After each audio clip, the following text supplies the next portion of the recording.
going to be alright. In just 2 days' time, it will have been done. Shut Who up! will have lost and who will have won? Will the many be starting their time in the sun, or will the few be preparing to get Brexit done?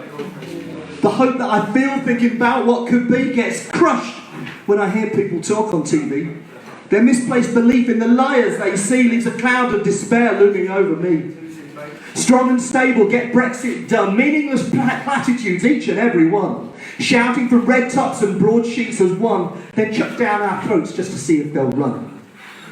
For the many, not the few, actually means something here. A burning desire that so many hold dear. A genuine commitment that we must make clear that real change could happen, starting here from next year. For years there was argument little to choose. As the parties would try to wear each other's shoes, there seemed to be nothing to separate their views. So you couldn't establish just whose view was whose. They're all the bloody same, still a familiar sound, but this time the difference is there to be found. With what each party stands for, however unsound, is clearly displayed and discussed in the round. Even the hardest core blues amongst my friends can't vote for this lot. They see where it ends. But many must think that it still makes some sense unless polls have completely misjudged their intents. It shouldn't be tricky. They've been in for 9 years. So all we should do is look back as the dust clears. Not look at the fantasies that suddenly appear at elections when they're concerned for careers. The Tory economic rulebook lies abandoned in tatters. Corporation tax plans are just mad as hatters. Their previous economic supporters have scattered. You can't try to tell me that none of that matters.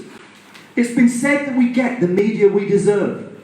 Though that seems a bit harsh and it hits quite a nerve, as I found myself having to sit and observe as I watch them supporting the elite they subserve.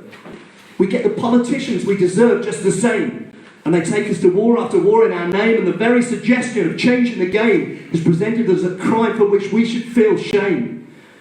Answer this question that has no good answer, so we can portray you as some kind of chancer, so our negative campaign can continue to advance a position that yours is a dishonourable stance. Not answering a question where there's no right answer to give, it might be annoying, but count to 10 will live. But blatantly lying in the hope you'll outlive your own words is something that I can't forgive. It's a false equivalence, it's not the same thing. One is part of the game, the other damages everything. And Johnson lies and lies as if on a whim, and I can't begin to describe just how much I despise him. Mm-hmm. I honestly believe that they are not all the fucking same. That the Tories have acted without any shame. They've lied and disparaged again and again. And again and again and again and again. Labour will raise corporation tax to Europe's high. That's not spin. It's not bending the truth. It's a lie. It's repeated knowingly by a PM who thinks rules don't apply, and by a media who know it's a lie yet comply. It's not a small lie. It's not inconsequential at all. Were it true, it could carry a risk for us all, but it's not true. It's a lie, and I'm genuinely appalled that we still trust these people and remain in their thrall. They won't privatise the NHS, they respond every day. But they keep on privatising it anyway. They're on record saying that they'll sell it away, but we still fucking trust them and believe what they say. Promising the earth that we will fall for their lies, but without any plan to deliver the prize. It's clearly a view of a sky full of pies. So power from their greedy cold hands we must prize. Johnson says whatever he hopes will make the questions stop. I wouldn't leave my kids with him, I'd sooner call the cops. Corbyn is a principled man. I'll fight for him till I drop. I trust him. Full stop. Mm-hmm. Yet he's pilloried like some kind of racist cretin. Accusations I can't understand as I've met him. A lifelong campaigner staying true, however grim, should not be subjected to this on a whim. English deference to inherited wealth is bizarre, and our misplaced trust in the press goes too far. Allowing scoundrels to parade like they're some sort of star, while the rest of us look on in horror from afar. Maybe it's needed to bring people to their senses. We let them get off after filling the expenses, and maybe this time it'll breach their defences. But if people vote for the liar, I can't see where the sense is. Spin used to win, as did bending the truth, but lying's taken over and it's positively uncouth. It's there clear as day, leaving no need to sleuth as we're deluged each day with a wave of untruths. 108 months and they bankrupted us more. The debt's been tripled and we're left on the floor. The claims of economic competence left raw. And we should all be questioning just what are they for. Our system's been struggling for year after year, but it survived because rules were stretched but adhered. Well, that's gone.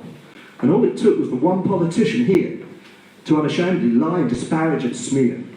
Show me where Corbyn's lied. Show me do.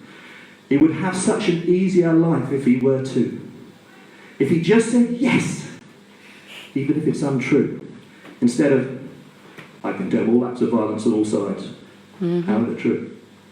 He says what we should all say instead of what we would say. But we don't.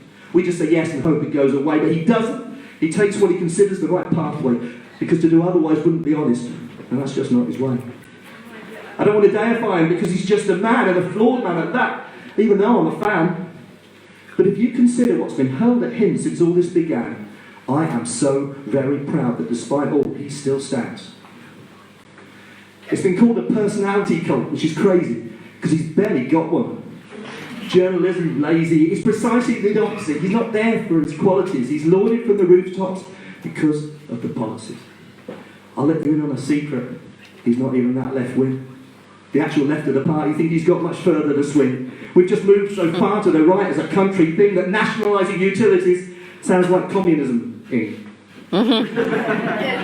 There's nothing in this manifesto of Labour's that would be out of place in most of our neighbours, yet it's presented as something from Mao's little red book by our scaremongering media right-wing handbook. If you think Corbyn's not been a great leader of the opposition, then take a look at the result of this mission. A Tory like Johnson, by his own omission, promising mass public investment against all tradition, that shows how the debate changed since Corbyn came along. This would never have happened had he not stood so strong. They're terrified it will show just how they've been wrong, and will wonder just how they got away with it for so long. If insert name here was the leader, they'd win hands down. You're missing the point and you sound like a clown, because if insert name here was the leader of this crazy playground, they wouldn't have the same policies, and it's them that's the crown. He's civil to the sort of people that we'd resist. He shares speaking platforms with those we prefer didn't exist, believing dialogue's a foundation and that shouldn't be missed, yet for that he's routinely and roundly dismissed.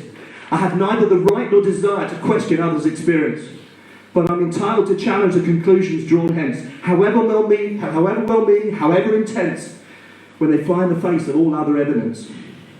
I've checked the manifesto and there's nothing to see where it says, except for the Jews. And believe you me, if you were being persecuted, you'd be standing with me. And right on your other side, you find DJC. It's a weapon that's being used to maximum effect to keep the threat of socialism in check, to portray my party as some dangerous sect, in the hope that the dreams for the many are wrecked. The compliant media allowing itself to be used to retain their court access, abuse is excused, with no consideration for who they've abused and feigning dismay when they stand there accused, taking as gospel the lies from the right, who rely on their willingness to share any bite, hiding behind sources who stay out of sight, creating an atmosphere degraded by fright. This is not coincidence.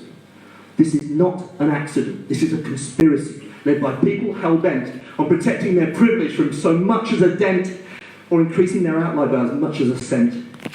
Anti-Semitism is less of a problem in Labour than in society, but that's not a story. It lacks notoriety. It doesn't stop policy discussions, no hints of impropriety, and it doesn't raise our pulses or our levels of anxiety. The suggestion of a person who acts in one way 10,000 times or more, but if you look hard enough and find an example or two in the store that could be interpreted as being something more, then that becomes the truth. Suddenly we're at war. While some may be sincere in their feelings of pain, most are just bandwagon jumping again, and looked at in context, it's clearly insane. I call shenanigans again and again and again. If true, he's the best undercover agent there's been. Everything he's said and done makes him look clean. His past flies in the face of the accusations we've seen, and the manner in which they've been hurled is obscene. Each morning that we ponder the latest scare story means another day won by the lies of the Tories, avoiding policy discussion with another furore, to avoid the scrutiny getting too gory. The choice before us all is between two men, my dears. One standing for everything that he stood for years. The other is simply telling you what he thinks you want to hear. I know which way my vote will go, which is probably clear. You can see it in Johnson's eyes. A look of sheer disbelief that he's getting away with it. You can sense his relief. Every lie that doesn't cause uproar or grief emboldens him more, and he lies through his teeth. I don't think Johnson's expecting to win, as supposed. He's expecting to be leading a coalition composed of the Tories, the Lib Dems, and others undisclosed, which means he can ignore everything that he's proposed. And just for the record, to the leaders at heart, who trust that the Tories will deliver their part, no deal in a year is where they plan to start, and they'll tear the core of our economy apart. The biggest problem, this is the chance. The one.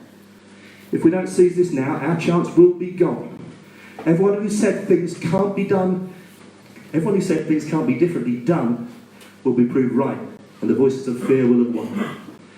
So in just 2 days' time, it will have been done. But who will have lost and who will have won? I'm seriously thinking that this could be fun. So let's get out the vote and let's get Johnson done.